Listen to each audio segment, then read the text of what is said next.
Hi everyone, I'm Amber Toth of the Littlest Heroes. As part of our Sunday Story series, I wanted to share with you a story that was just submitted to us by a family that you help us support. This is Lucas's story.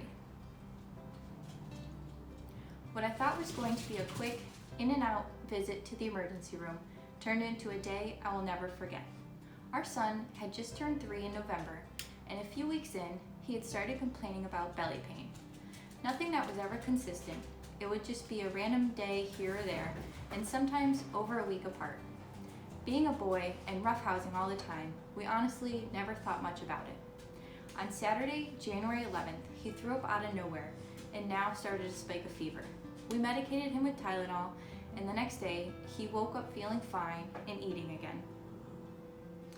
Monday, January 13th, he woke up crying about belly pain, and this is when we called the doctor because it was so unlike him to ever cry about anything. We were triaged over the phone and sent to the hospital ER just to get checked out.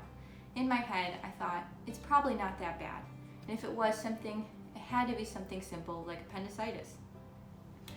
When we went to the ER, we had labs done and a doctor assessed him.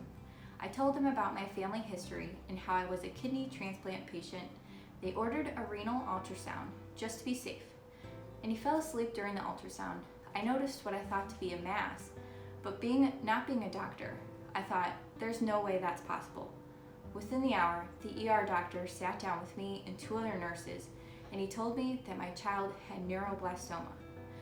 I knew what that was, but I just had to confirm, and I asked them if that was cancer. My whole world had just been turned upside down in the matter of a second. I'm a nurse at the same hospital, and all I could think was, this isn't real. This can't be real. Our rainbow couldn't possibly have cancer. Of all the things in the world that I always prayed for, I prayed that my children never have to experience this disease that I have already seen so many people fight. Everything moved so fast. I called my mom and my husband to get to the hospital right away. We were transferred to the Cleveland Clinic main campus.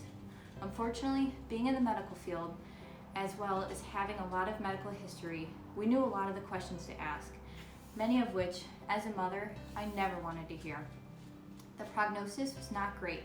They had to go through a series of tests to confirm that it was neuroblastoma, and they cut into him for a biopsy within days of the diagnosis. He was made NPO so many times, and he lost almost 3 pounds in a 2-week hospital stay. Chemo was started quickly after everything was confirmed. He was officially diagnosed with neuroblastoma, stage 4, high risk. We cried so much, and all the while Lucas had no idea and just kept pushing through. He has been such a trooper through this whole treatment plan. He takes his tablets by mouth with milk, which is practically unheard of at his age.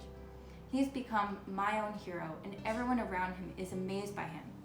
It will be a rigorous 18 months of treatment, and no matter how tough things are, this little boy just continues to smile and fight.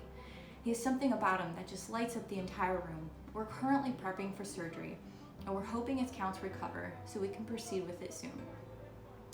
Lucas has 2 older siblings, a 6-year-old brother Nathan and an 8-year-old sister Haley. They absolutely adore him, but his treatment has definitely made life a little more difficult, especially with the coronavirus and quarantine and social distancing, but they have done well handling everything. Both parents are still working, but it takes a toll on the family. We spend a lot of time with Lucas in the hospital, and I sleep during the day after working a night shift. We are doing our best, hanging on to each other for support and praying for a miracle. Lucas, we are too praying for you. And with all of your support out there, we can continue to ensure that no child like Lucas ever fights alone.